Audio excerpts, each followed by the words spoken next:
खर मास की शुरुआत पौष मास के कृष्ण पक्ष की प्रतिपदा तिथि से होता है। खर मास की शुरुआत हो चुकी है। सनातन धर्म में खर मास का महत्व बहुत है।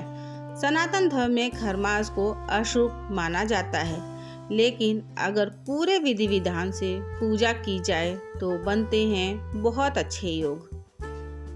खर मास को आत्मशुद्धि और धर्म कर्म का समय माना गया है। इस दौरान लोग सांसारिक गतिविधियों को छोड़कर ईश्वर की आराधना में समय बिताते हैं। यह समय जीवन में संयम और साधना का संदेश देता है। आइए जानते हैं क्यों होता है खर मास अशुभ। खर मास के दौरान सूर्य का प्रकाश और स्थिति दोनों ही कमजोर हो जाती है, जिस वजह से शुभ प्रभावों में कमी आ जाती है। वैदिक ज्योतिष शास्त्र में सूर्य को ऊर्जा, प्रकाश, आत्मा, शक्ति और सभी ग्रहों का राजा माना जाता है। सूर्य हर एक राशि में एक महीने तक रहते हैं। जब ये धनु और मीन राशि में प्रवेश करते हैं तो उस दौरान इनकी ऊर्जा कमजोर हो जाती है। धनु और मीन राशि के स्वामी बृहस्पति होते हैं।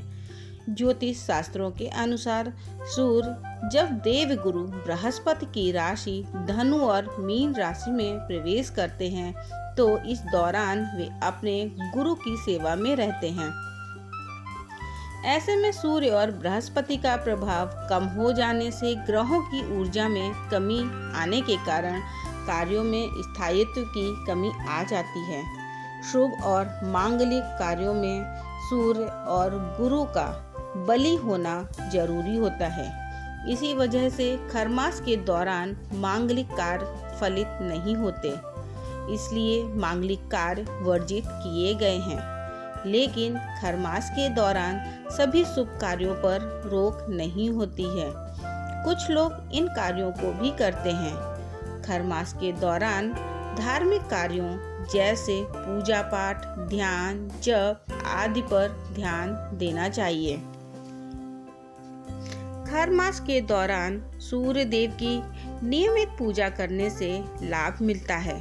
इस दौरान मन को शांत रखने का प्रयास करें और क्रोध, लोभ, मोह आदि से दूर रहें और जरूरतमंदों को दान अवश्य करें। खर मास के दौरान सावधानी बरतने और धार्मिक कार्यों पर ध्यान देने से जीवन में सकारात्मक प्रभाव पड़ता है। खर मास में गरीबों को अन्न या फल का दान करना मीन राशि के लोगों के लिए अच्छा रहता है। इससे आपको पुण्य मिलेगा और कुंडली में मौजूद कमजोर ग्रहों की स्थिति मजबूत होती है। खर मास में पूजा की विधि और नियम।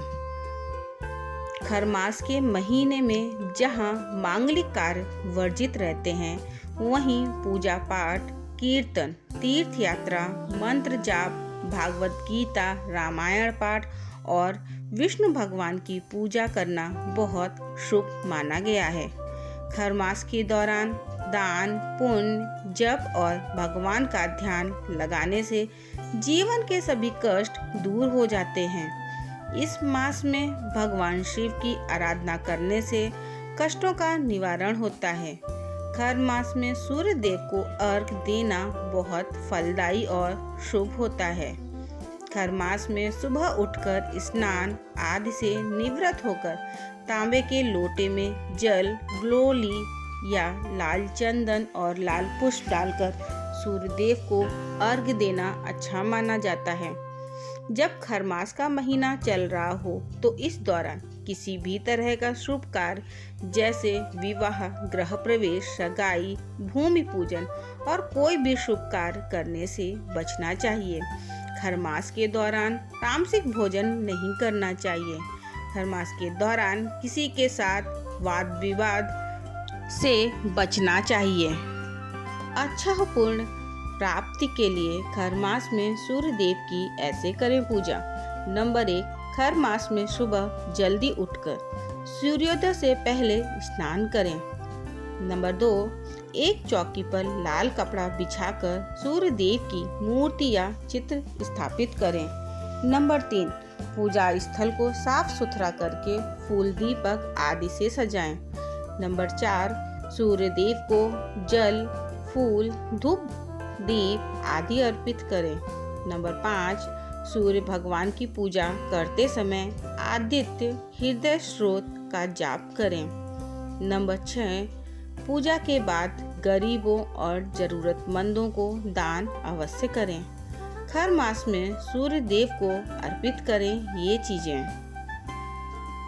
सूर्य देव को लाल रंग बहुत प्रिय है, इसलिए पूजा के समय लाल रंग के फूल जैसे गुलाब, गेंदा आदि चढ़ाने चाहिए।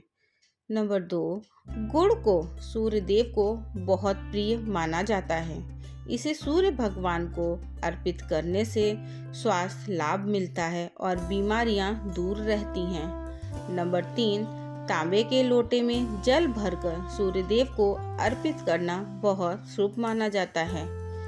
नंबर 4, गेहूं को सूर्य देव को चढ़ाने से घर में सुख शांति बनी रहती है और परेशानियां भी धीरे धीरे दूर होने लगती हैं। नंबर 5, लाल चंदन को सूर्य देव को अर्पित करने से मन शांत होता है और सभी बाधाएं खत्म होने लगती हैं।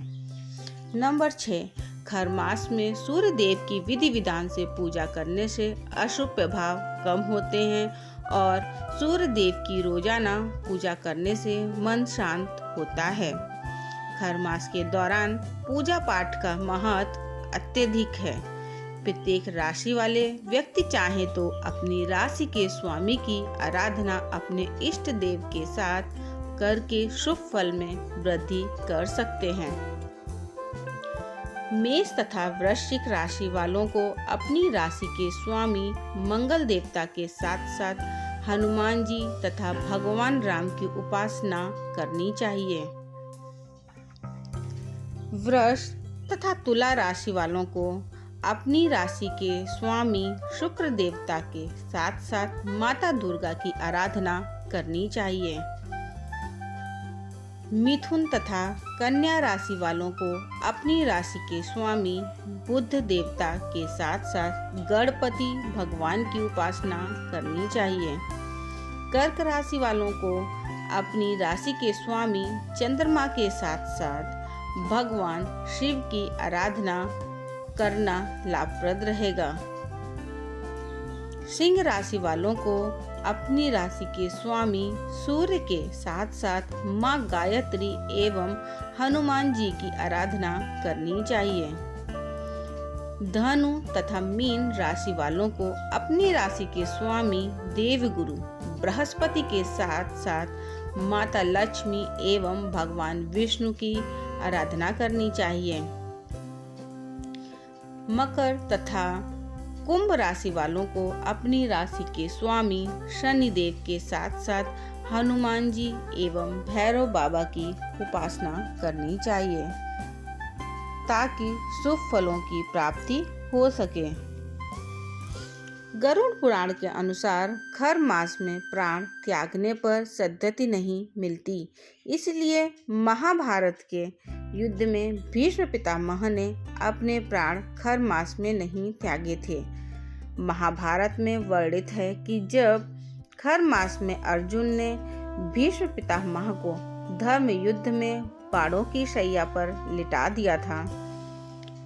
सैकड़ों बाणों से घायल भीष्म पितामह ने अपने प्राण नहीं त्यागे। उन्हें इच्छा मृत्यु का वरदान प्राप्त था। उन्होंने सूर्य के उत्तरायण होने का इंतजार किया था। भीष्म पितामह पूरे खर मास में अर्धमृत अवस्था में बाणों की शैया पर लेटे रहे और जब माघ मास में मकर संक्रांति आई, खर मास खत्म होने के बाद उन्होंने अपने प्राण त्यागे ताकि उन्हें सद्गति प्राप्त हो सके। ध्यान देने की बात है कि खर मास और मल मास में अंतर है। सूर्य के धनु और मीन राशि में आने पर खर मास होता है। यह साल में 2 बार आता है, जबकि मल मास 3 साल में एक बार आता है। इसे अधिक मास और पुरुषोत्तम मास भी कहा जाता है। असुर हिरण्यकश्यप को वरदान था कि उसकी मृत्यु 12 मासों में से किसी भी मास में नहीं होगी। इसलिए भगवान विष्णु ने उसके वध के लिए मल मास की रचना की। उपरोक्त जानकारी विभिन्न माध्यमों से आप तक पहुंचाई गई है, अतः उपयोगकर्ता इसे जानकारी समझकर ही लें। दोस्तों, आपको यह जानकारी कैसी लगी कृपया कमेंट करके ज़रूर बताएं। वीडियो पसंद आया हो तो लाइक करें और ऐसी ही बहुत सारी जानकारियों को सुनने के लिए चैनल को सब्सक्राइब ज़रूर करें। धन्यवाद।